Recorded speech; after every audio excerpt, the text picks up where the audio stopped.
Hello, everybody, and welcome to our virtual education series with the Nevada Diabetes Association. Tonight, we're going to talk about 504 planning and some necessary steps we need to take. If you don't know who I am, my name is Tara Winkleman. I'm the Director of Community Services for the Nevada and California Diabetes Association. I've had type 1 diabetes for 41 years this Wednesday, so in just 2 days. Um, Thank you. Tonight we have Ethan Smith, with us this evening. He's an occupational therapist, and I'm going to let him give a little introduction of himself and his connection to diabetes. So, welcome, Ethan.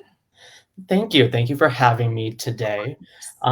As mentioned, my name is Ethan. I am a recent graduate of the Occupational Therapy Doctorate Program at Touro University, Nevada, here in Henderson. I understand we have some people from Northern Nevada joining us as well. I have been diabetic for the past 25 years, 25 out of my 26 years. So I am quite well versed in the personal side of having diabetes, and through obtaining an occupational therapy education, I've become a little bit more well versed in the more medical management side of it as well. So I'm happy to be here, answer all of your questions, and hopefully everyone can learn something today. Wonderful. Thank you so much for joining us. As you guys know, I'm in Reno. Ethan is in Las Vegas. So, through the powers of technology, we are joined together tonight to hopefully answer all of your questions. If you do have a question while we're talking, go ahead and pop it in the comments. We'll get it answered as we go if we're not answering the questions you have. And if after the segment we don't answer your question, go ahead and still pop it in there. We'll get it answered after tonight. Okay, so let's jump right in. Ethan, can you explain a 504 plan and maybe the difference between a 504 and an IEP? Absolutely. So a Section 504 plan is a accommodations plan that is a provision of the Rehabilitation Act of 1973. This is a federal law that was put into place that requires public places of education that receive public funding from the U.S. Department of Education to provide accommodations for students with disabilities. You may also have heard of an IEP. That's an individualized education plan. That is covered under what's known as IDEA, or the Individuals with Disabilities Education Act. It's a bit of a mouthful. And the difference between the two, so IDEA is related to, and IEPs are related to actual educational delivery. So that includes things like direct services like occupational therapy or speech therapy, any changes that need to be made to the curriculum in order for the student to regularly participate in the school day in the same way that a non-disabled peer does. For Section 504, this is people who can still participate in a quote unquote normal curriculum in a regular school day, in a regular classroom, but still require some sort of reasonable accommodations to participate. So the way I sometimes think about it is that everyone who qualifies for an IEP qualifies for a 504, but not everyone who qualifies for a 504 gets an IEP. It's a definite fair statement. Yes. So we know kind of where diabetes falls, but what other qualifications could a student, be classified under to be placed on a 504? Yeah, so it's laid out in the writing of the legislation. It's three different categories you can fall in. So having a documented physical or mental condition that substantially affects one or more areas of everyday life. That's where we technically fall in as type 1 diabetics. Obviously, we know it impacts multiple areas of our daily lives. You can also have what's called record of disability. So that could be someone like a cancer patient who's now in remission. So they're not currently in the throes of cancer treatment, but they do have a record of it.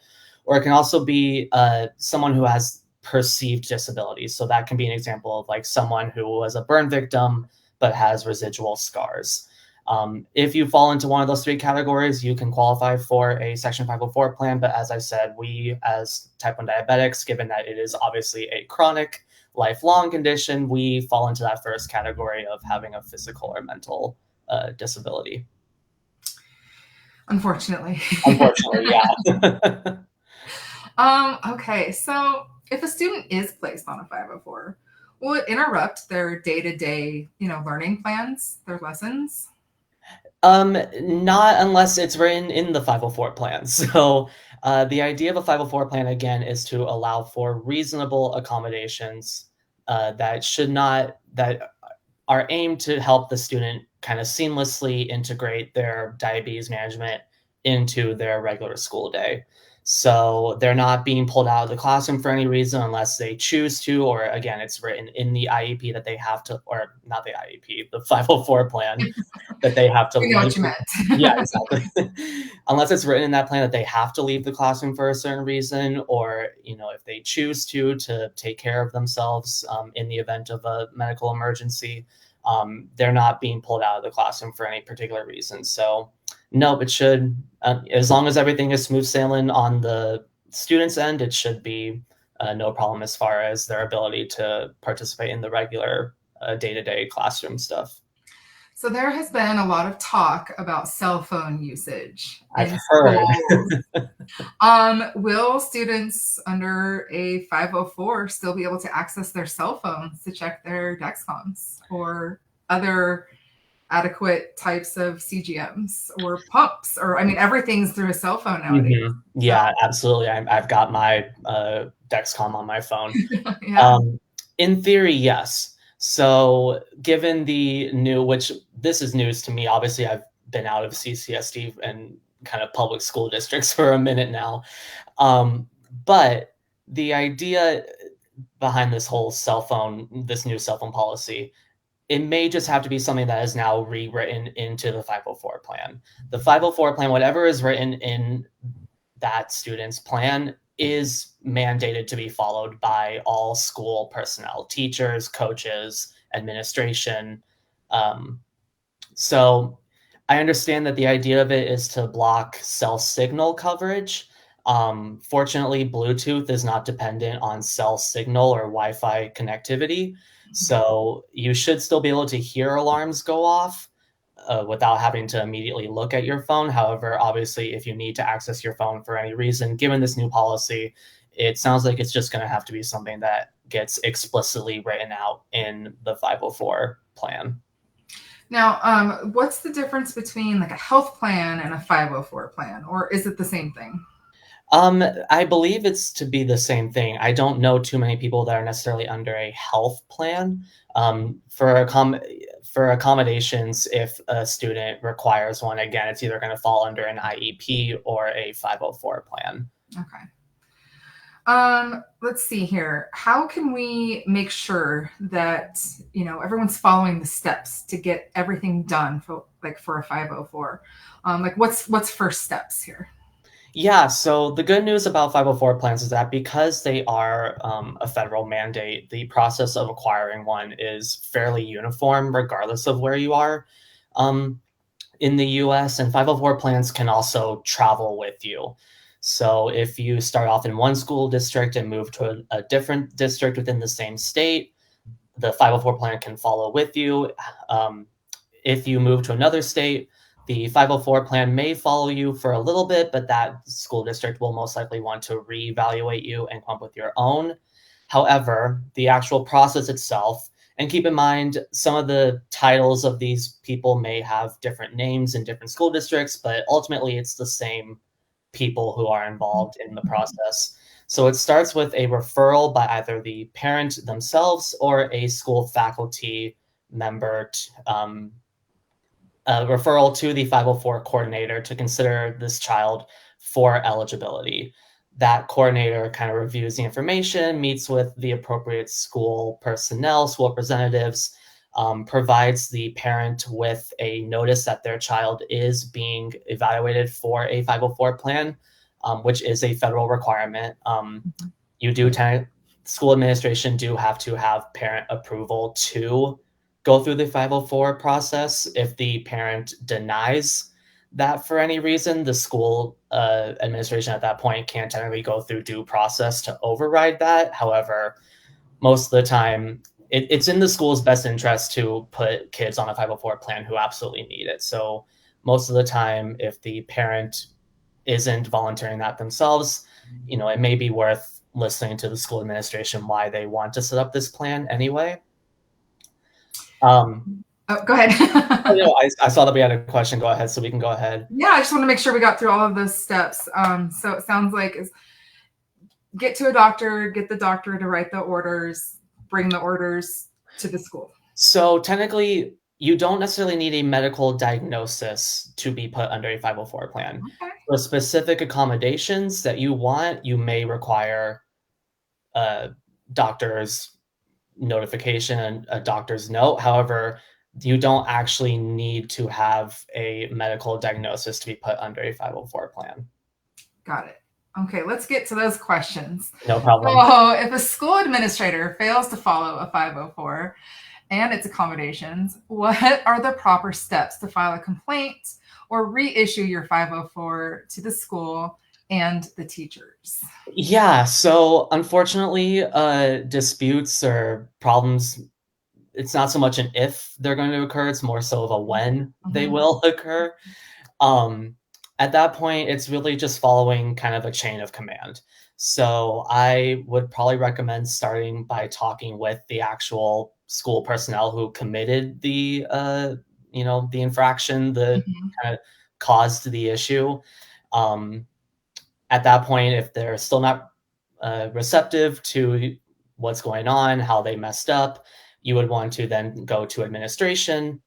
If administration is not receptive to your feedback at that point, you may want to file a report with what's known as the Office of Civil Rights. Every state has it. It's also a national or a federal branch under the U.S. Department of Education as well. You can file complaints through them, and they can kind of take over and help out with the process.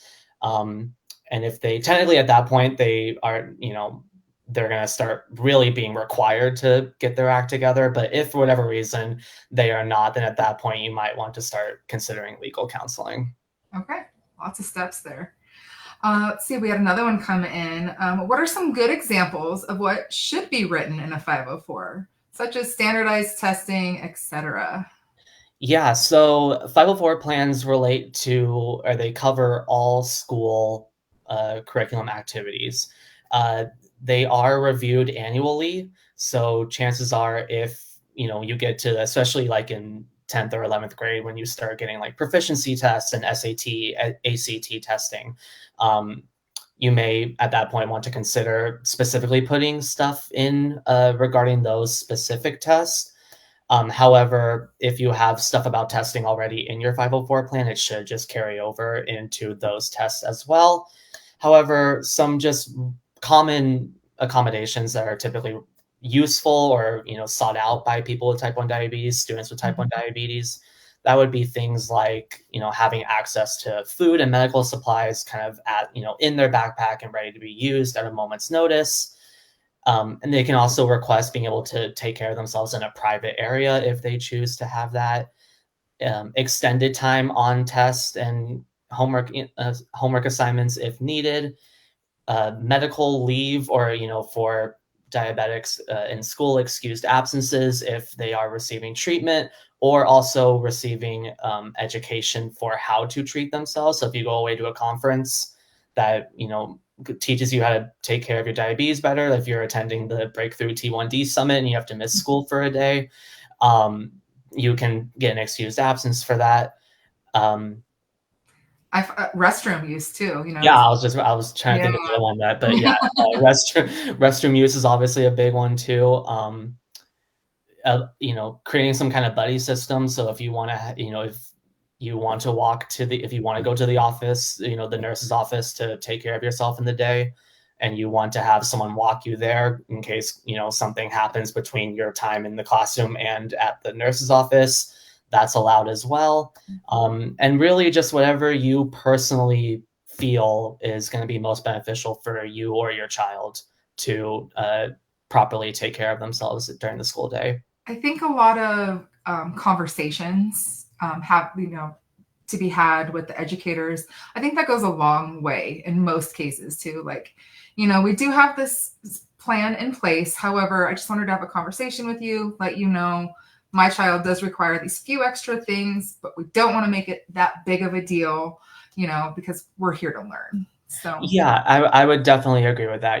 Definitely, ultimately your students' teachers are going to be the ones that they interact with the most throughout the day.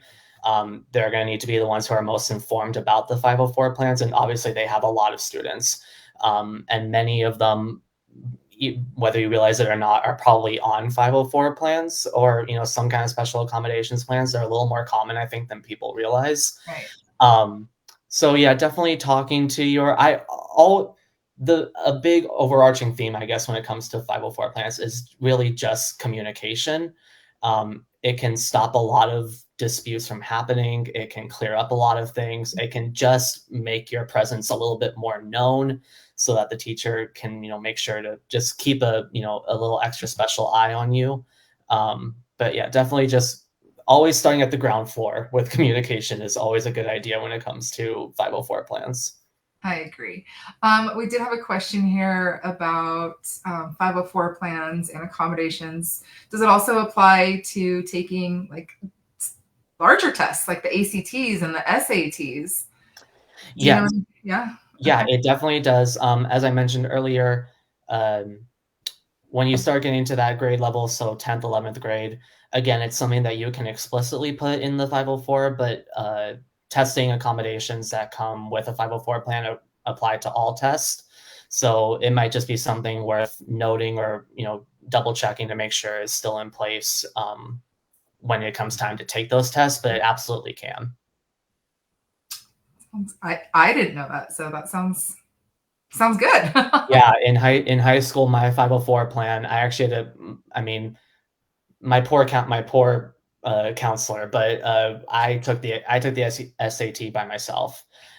So my high school counselor came in on a Saturday, Like, and I'm sorry. yeah, I know. I was like, trust me, I don't want to be here either, but it's, and I just took the SAT in her office. So, and I didn't have explicitly SAT testing stuff written in my 504. It was just a conversation and kind of a little bit of advanced preparation that needed to be had. Sure, sure. Okay, so we have another one that's come in. Can you talk about the integration application of the 504 accommodations to extracurricular or after hours school sponsored activities? That's a good one. It is a good one, and it's definitely an important one. The answer is kind of in the question. So 504 plans they're related to all school activities. Again, uh, any public education facility that receives funding from the U.S. Department of Education has to follow these guidelines set by Section 504 plans, and that relates to all school-based activities because ultimately that public funding is funding all of these school-based activities as well. So field trips, clubs, sports, anything your child wants to be involved in that is done through the school is still receiving that public or that federal funding. Mhm. So Section 504 still applies to those activities. Again, as we just talked about, making sure that you speak to the club leader, the chaperones of the field trip, the coach of the sports team, just to again make sure that they are very aware that they have a diabetic amongst them, for lack of a better phrase. Um, In the wild. yeah, exactly. And just making sure that they, especially in those situations, a big thing to teach them, and with teachers too, is recognizing the signs of a high and low blood sugar.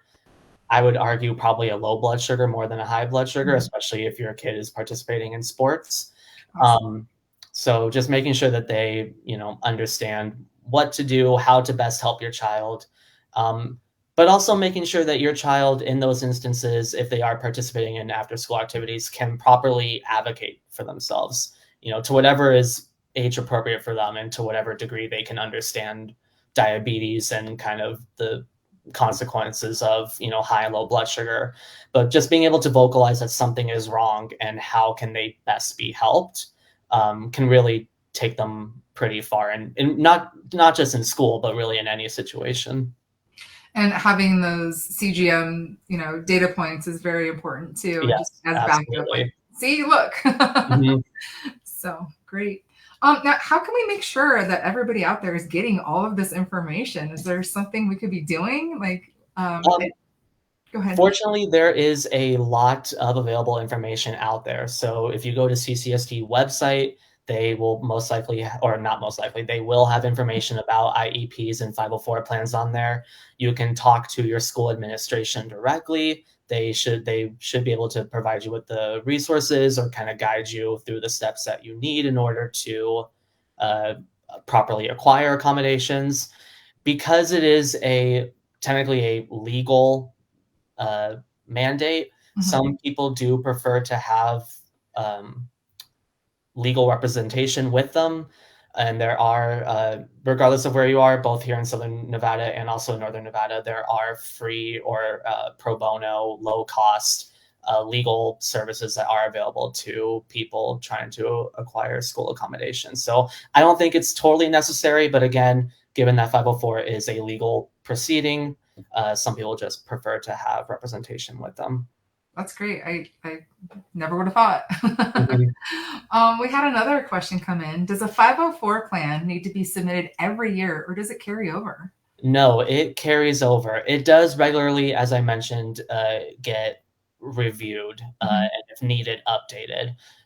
But until you are out of the public education system, it follows you. It is logged with the school district, so it follows you wherever you go. Again, if you move districts, especially if you move to a district out of the state you were previously in, they may want to reevaluate you and come up with their own IEP, or I keep calling it an IEP, so, Section 504 plan. However, it follows you.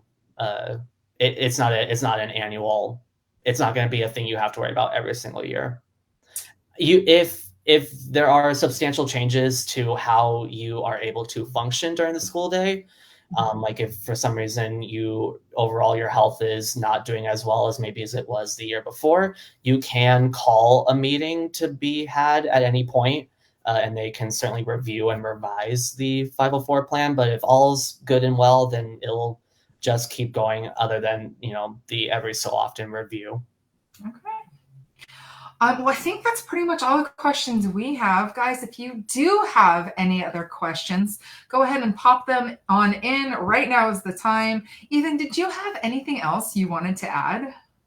I think we covered a lot of things today. I know Section 504 plans can really be a bit of a daunting, kind of Yeah. seemingly large task. But as I mentioned earlier, just keeping good communication, staying on top of the process. So, making sure that you understand who's involved, where in the process you are, making sure you know who your child's teachers and professors, coaches, whoever are, can really go a long way. So just be an active participant in it, and it should, and make sure you're just always keeping track of what's going on with your child, and it should hopefully make it the whole process a little bit easier. Communication is key. Absolutely. All right, guys. Well, like we said, go ahead and pop your questions in if you think of anything else that didn't get answered during the segment. We will get them answered for you and we will go from there. So, Ethan, thank you so much for joining us tonight. I know it's, right at your dinner time, so we'll let you get going. But if you guys have any other questions, again, please let us know. Thank you so, so much. We love working with you and seeing all the things that are possible through our journeys here. So thank you again. We'll see you next time. Thank you, guys.